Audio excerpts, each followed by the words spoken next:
Shalom, shalom, shalom, shalom para todos vocês. Queridos, como vocês estão? Eu espero que esteja tudo bem, que esteja tudo na graça de nosso Senhor e Salvador Yeshua HaMashiach. Queridos, vim falar um pouquinho aqui do termo Elohim. Tá? E talvez você pode subestimar o assunto, mas o assunto ele é bastante importante, porque muitas pessoas e até exegeta tendenciosos, né, quando a pessoa tem uma tendência, ele tenta forçar esse significado para alguma interpretação particular sua. Eu preciso falar sobre isto, alertar os nossos amigos que sim, existem interpretações particular. Quando a pessoa coloca algo na cabeça, ele tenta forçar. É como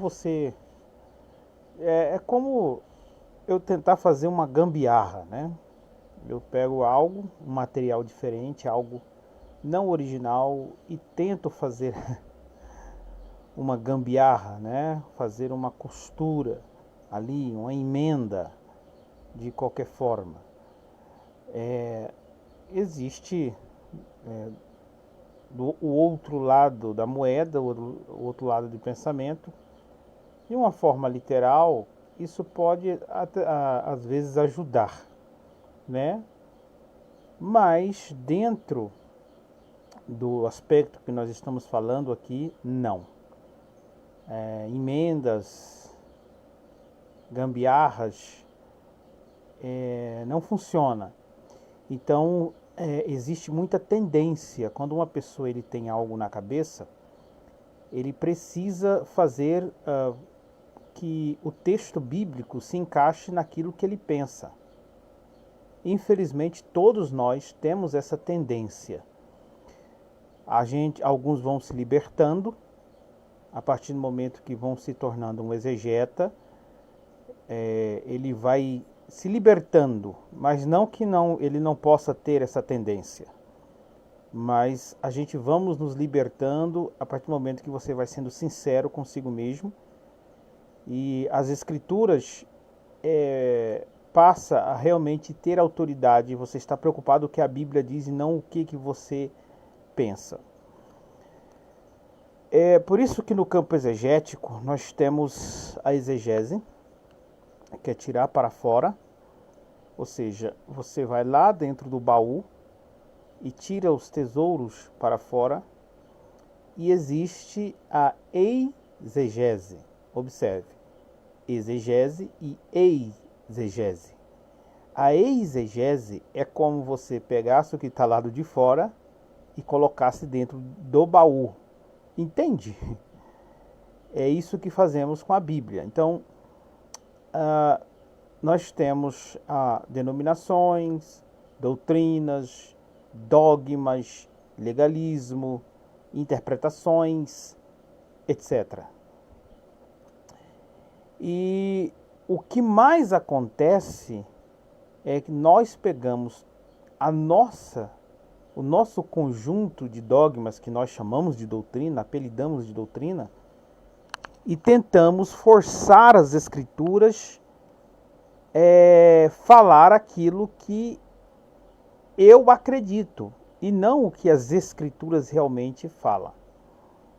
Então existe isso e talvez você olhe assim e pensa em um terceiro, mas você mesmo é um que pode fazer isso. Infelizmente é que nós somos cheios de razões, todo mundo está errado e nós estamos certos. Mas os sinceros vão se libertando disso, querem saber o que as escrituras dizem e não estão desesperadamente, apologeticamente, de uma forma desesperada tentando defender aquilo que ele acredita. Não é a questão de defender aquilo que eu acredito. É uma questão de defender uma verdade. E para se chegar à verdade, existem alguns recursos científicos de interpretação. E óbvio também que eu não descarto jamais a iluminação do Ruach HaKodesh, do Espírito Santo. Mas falando do termo Elohim, vamos lá para o termo Elohim. Para vocês terem uma ideia, nós temos intérpretes, principalmente da área liberal, que usam ferramentas da crítica textual e tentam provar que o termo Elohim, que está aí na imagem que vocês estão vendo no vídeo, que o termo Elohim quer dizer deuses. A questão é que há meias verdades nisso, tá? Por exemplo, se eu brigar para defender que não é assim, que Elohim não quer dizer deuses, eu posso entrar em contradição. Por isso que eu preciso explicar como isso acontece. Elohim pode significar deuses, Ney? É óbvio que pode. Nós temos muitas advertências, até mesmo dentro de contexto. Dentro do hebraísmo, dentro do contexto bíblico, Deus, o próprio Eterno, advertindo que não podemos adorar ou fazer menções de Elohim. Então, dentro do contexto, quando o termo fala de Elohim, está falando de deuses pagãos, deuses de outras nações, paganismo, tá? Idolatria. Então, o que o termo usa é Elohim. Muitas pessoas,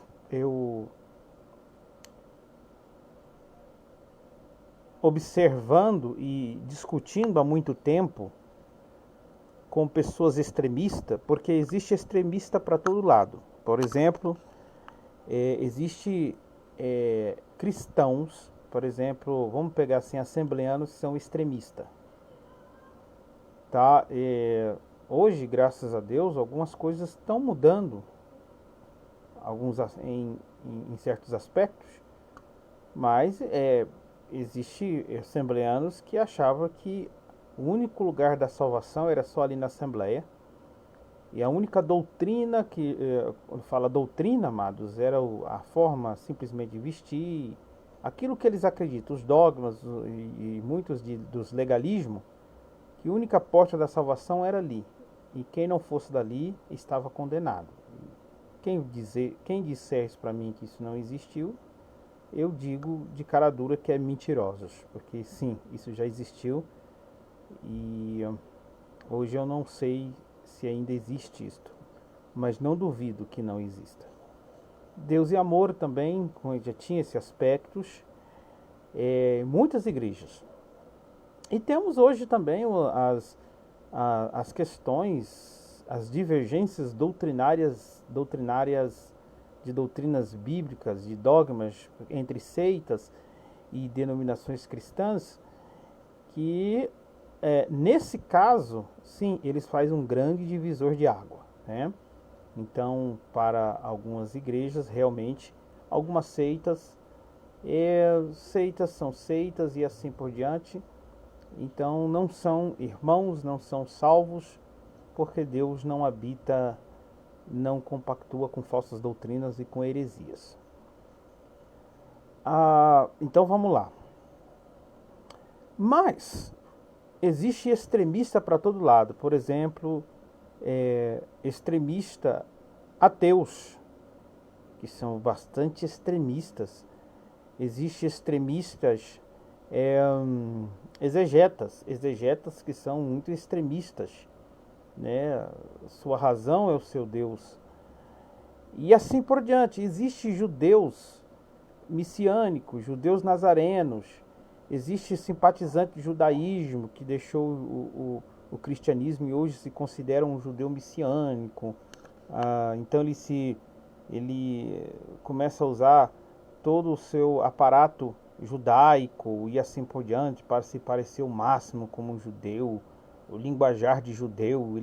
Ele se esforça ao máximo para que sofra em si mesmo a inculturação judaica, e alguns deles se tornam extremamente extremistas.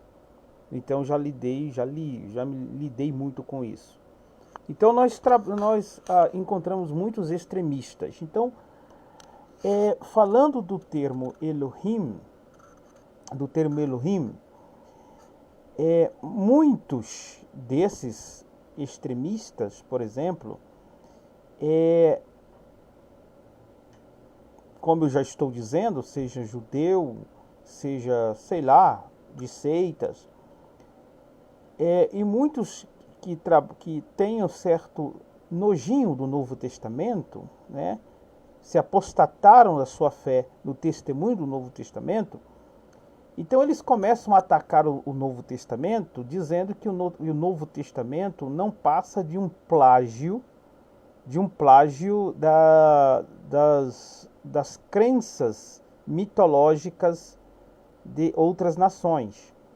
Ou seja, o Novo Testamento é uma cópia das crenças dos deuses que certa nação acredita. O mitraísmo, né? E assim por diante. Então Jesus é uma construção na cabeça de muitos de várias crenças. Então pegaram lá crenças por exemplo, de um ser nascido de uma virgem tal, de um sei o que, ressurreição, de um salvador. Aí o Novo Testamento simplesmente foi construído em cima dessas mitologias. Então Jesus é uma construção mitológica, segundo o pensamento deles. Tá. E para reforçar as suas crenças, muitos ainda diz que o termo Theos, Deus, tudo isso são pagãos, para provar que o Novo Testamento não é puro, que o Novo Testamento é construções pagãs, porque Theos era títulos, nomes dados, né, títulos a deuses grego. E então você não pode fazer uso de alguns nomes do Novo Testamento, mesmo na sua tradução, porque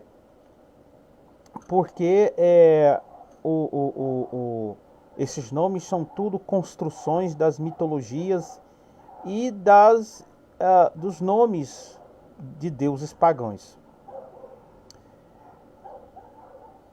Shalom, professor, pastor Rodrigo Shimazaki.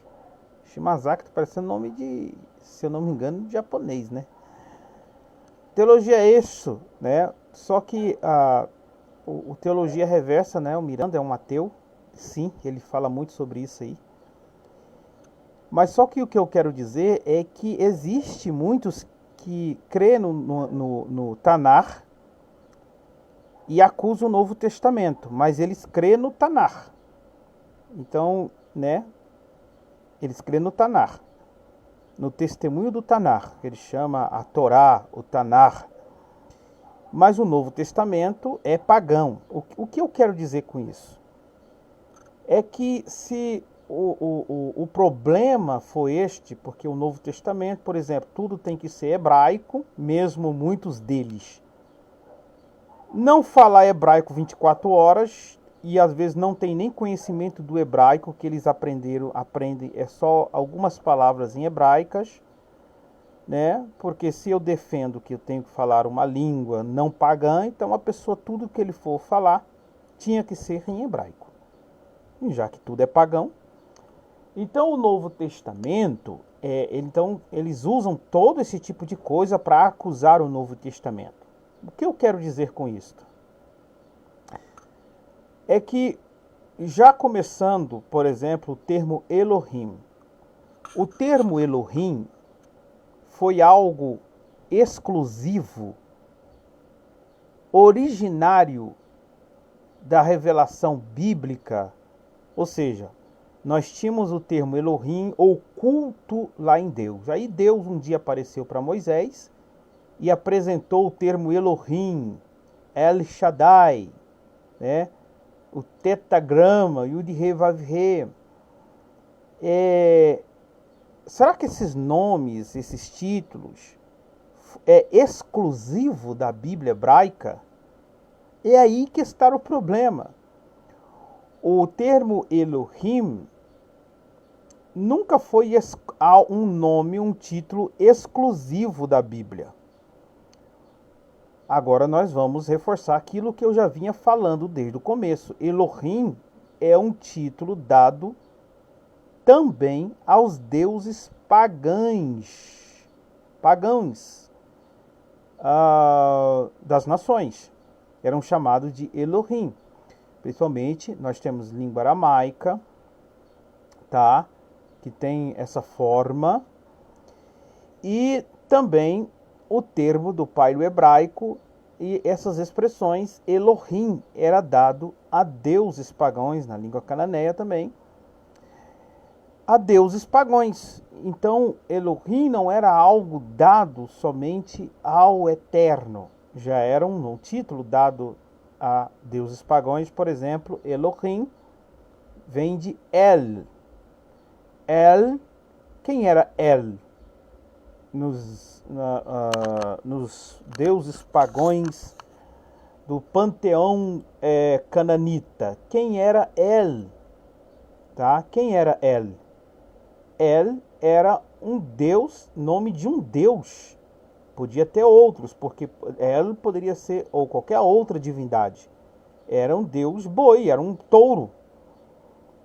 Tá? E o nosso Eterno chama El. Por exemplo, quando você diz, numa forma bem da pronúncia portuguesa, El Shaddai, né? El Shaddai, mas é El Shaddai. El quer dizer Deus, da sua forma singular, tá? Sua forma singular. El, pelo menos nós traduzimos Deus. Dentro de um aspecto linguístico, no entendimento da cabeça, por exemplo, de um semita naquela época, representavam uma divindade. Porque quando nós falamos Deus, nós pensamos em uma divindade, né, que é o Deus eterno. Mas El podia ser a divindade que ele cria lá no seu templo. El, tá? Então, Elohim, ele vem dessa raiz El, que é o Aleph e Lamed. El. E então, quando nós fazemos a construção, o tronco, aí nós temos o tronco, Eloá, que vem do tronco, Eloá, tá? Que também é uma forma, tá? Uma forma singular, tá? Da construção que nós fazemos de Elohim. Então, Elo, o tronco Elo, que vem de Eloá, aí nós acrescentamos o sufixo im, que dá a forma do plural. Então, se El é singular, por exemplo, Deus no seu singular, e Eloá também está na sua forma singular, tá? Que temos até o cognato ugarítico, por exemplo, os cognatos ugarítico il, e o cardio, ou seja, o acádio também, ilu. Então, olha os cognatos, né? Il no ugarítico e no arcádio, ilu, com significados semelhantes. Então, ele é muitas vezes traduzido na mente semita da época como poderoso. Então, Elohim, presta atenção, Elohim, ele vem da raiz El, que tem o sentido de força ou poder, que era considerado uma divindade. força ou poder, tá? Então, El, força ou poder. Então, quando nós acrescentamos essa estrutura Elohim, Elohim, agora entenda que Elohim, ele vem dessa raiz, força ou poder. Então, como eu posso entender Elohim? Elohim, você pode entender ele como poderes. Olha aí, tá? Poderes. Poderes. Isso não quer dizer vários personalidades de entidades com poderes. Mas, por exemplo, o nosso Eterno é um, como diz Shema Israel, Adonai Echad, né? Nós temos Adonai Echad, que é o tetragrama. É um. O Eterno é um. Só que o Eterno é um, ele possui o quê? O que esse um possui? Ele possui poderes. Por quê? Porque dele emana todas as coisas. É dele que vem. Então nós temos 0, 1, 2. Então é desse princípio 0, 1, 2 que temos 1000, 1 milhão. Mas ele tem um ponto de partida. Então o Eterno, ele tem todos os atributos, que nós denominamos de atributos, tá? Poderes, dele vem tudo. Ele tem misericórdia, amor, observe, majestade. Então, por isso que o termo Elohim, aplicando-se ao Eterno, não pode ser traduzido na Bíblia como deuses. Porque na Bíblia hebraica faz uma diferença. Porque se a Bíblia hebraica quisesse dizer deuses, né? No princípio criou Deus, deuses, os céus e a terra. Uma construção totalmente errada. Porque no hebraico, o verbo, por exemplo, no princípio, Bereshit, Bará. Bará está no singular, tá? Está no singular do tronco Kal. Está no singular.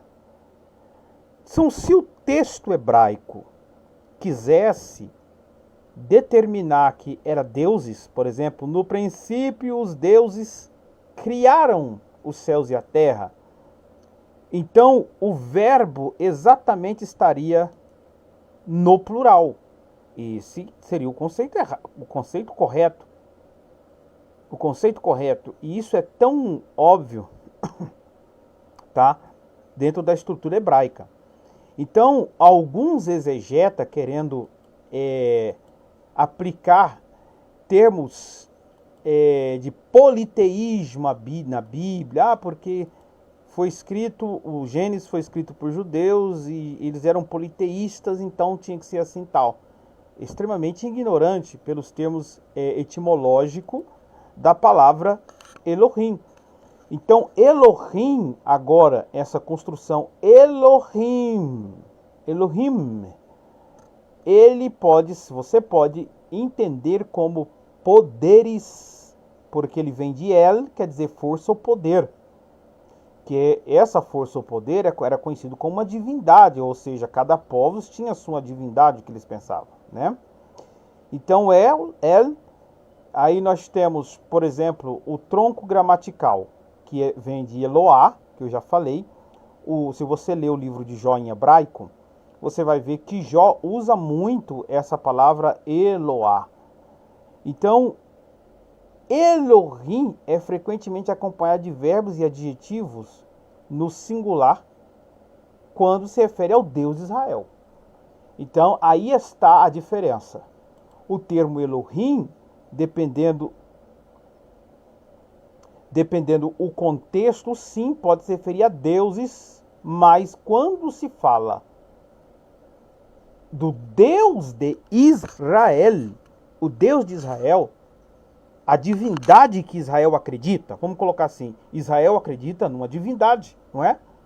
Então, quando o escritor está se referindo Elohim à divindade que ele acredita, ele não está pensando em pluralidade de divindades, tá? Mas ele está pensando em uma singularidade como poderes, tá? Poderes, um eterno que é poderoso. Beleza? Agora, nós temos o termo façamos, né? Nós temos o plural, o plural do verbo, façamos, como se tivesse outro ali que estava com o eterno fazendo os homens, que nós sabemos que era quem? Quem era que estava ali? É óbvio que no versículo João, no livro de Yohanan, capítulo 1, versículo 2 e 3, e diz assim, no Evangelho de Yohanan, que por ele, que era o verbo, foram feitas todas as coisas. Então é óbvio, principalmente quando o Eterno fez o homem, Yeshua é o arquiteto, é o modelo em que todas as coisas foram feitas. Então o homem possui esse modelo, essa imagem, né, moral, inteligência e etc., do Mashiach, que é a exata expressão do Pai. Aí já é outra história. Mas o termo que nós estamos trabalhando aqui é uma questão do politeísmo. Porque quando nós trabalhamos na divindade do Messias, não é considerado como um politeísmo por causa da unidade profunda de Yeshua ser o unigênito, ser uma emanação do próprio Pai. Isso é outra história profunda que não tem nada a ver com os deuses pagãos e nem com criações de outros deuses por aí, de qualquer forma. Então, desmistificando gramaticalmente, amém, Rodrigo? Gramaticalmente, essa ideia que colocam aí do Mashiach, de Jesus como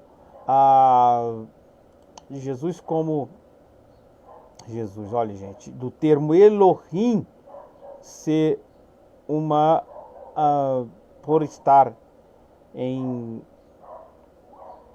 como digo, de uma forma plural, então eles pensam que isso se refere a não um só Deus, mas deuses. O exemplo disso, amados, por exemplo, a respeito do contexto, é quando Elohim pode ser traduzido como deuses, pode ser, mas isso, como eu disse, é o contexto. Que, por exemplo, Êxodo capítulo 20, versículo 3. Êxodo capítulo 20, versículo 3. Deixa eu ver se eu estou com um texto hebraico aqui. Se eu não tiver, não estou. Vou tentar abrir ele aqui. Enquanto eu falo, ele é um pouquinho pesado quando eu abro. Pode atrapalhar eu aqui. Eu vou tentar abrir. Qualquer coisa atrapalhar, desligar aí, vocês já sabem, tá? Então, nós temos um texto em Êxodo capítulo 20, versículo 3. Diz assim: não terás outros Elohim diante de mim. Elohim. Observe que nós temos o outros Elohim. Está no termo plural. Outros Elohim diante de mim. Está falando de qualquer outros deuses, conjunto de deuses, tá? Quando se aplica ao eterno o termo Elohim, então não é outros, né? Elohim é um, ele é um. Deixa eu ver aqui se o programa abriu. Ele é pesadinho. Então, gente, o Eterno é um. Então, o termo Elohim, aplicando-se na Bíblia hebraica, ele não pode ser, aplicando a Deus, ao Eterno, ser interpretado como deuses. Porque tanto os adjetivos e o verbo está no singular. Explicando de novo para você entender. Por exemplo, Bereshit bara Elohim. Então, os críticos dizem que a tradução deveria ser assim: no princípio, né, criaram os deuses. Tinha que ser assim. Embora o verbo não é criaram, o verbo é criou. Então, na cabeça deles, né, mesmo o texto estando assim, ó, no princípio, eles interpretam assim: no princípio criou os deuses. Criou os deuses no singular? Criou? Isso não tem um pingo de lógica. Se o verbo estivesse lá, Bereshit bara, o bara estivesse no plural, talvez sim. Talvez poderíamos até mesmo concordar que eram deuses. Está aqui: não terás outros deuses diante de mim. Assim está no hebraico. Vou fazer a leitura aqui para vocês. Deixa eu pegar aqui o texto em hebraico. Aqui. Lo erie lecha lo erie lecha Elohim acherim al panaiv. Tá? Agora observe, eu digo, ó, lo irie lecha ou lecha Elohim. Lo quer dizer não. Erie terás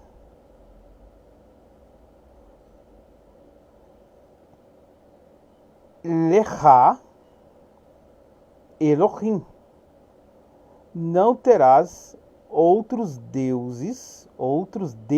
Então Elohim é traduzido por deuses.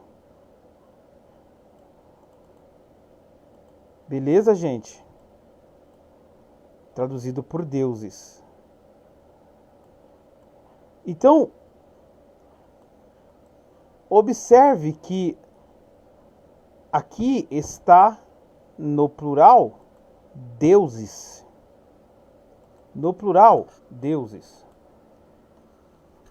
Então é isso aí. Entende? Deus proíbe ter deuses diante dele. Aí no livro de Gênesis, nós vamos simplesmente Deus se contradizendo. É meio complicado, né?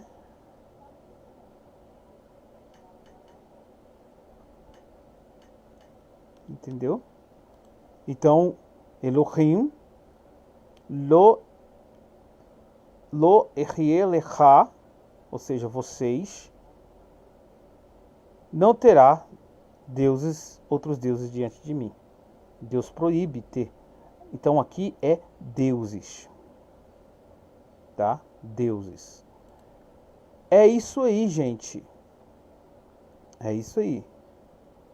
Então vocês não terá para você ou teu, ou seja, deuses diante de mim. Para você. Não tenha deuses para você. Além de mim. Entende?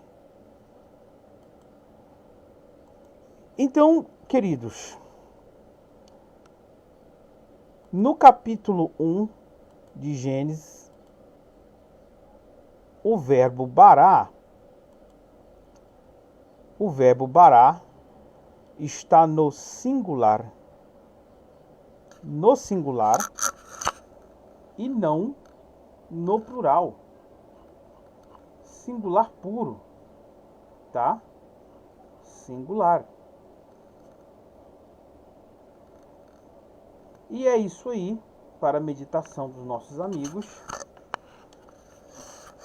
E reforçando aos nossos irmãos sempre a estudar o hebraico, para vocês não se deixarem enganar por falsas narrativas e interpretações. Baruch Hashem, que o Eterno vos abençoe.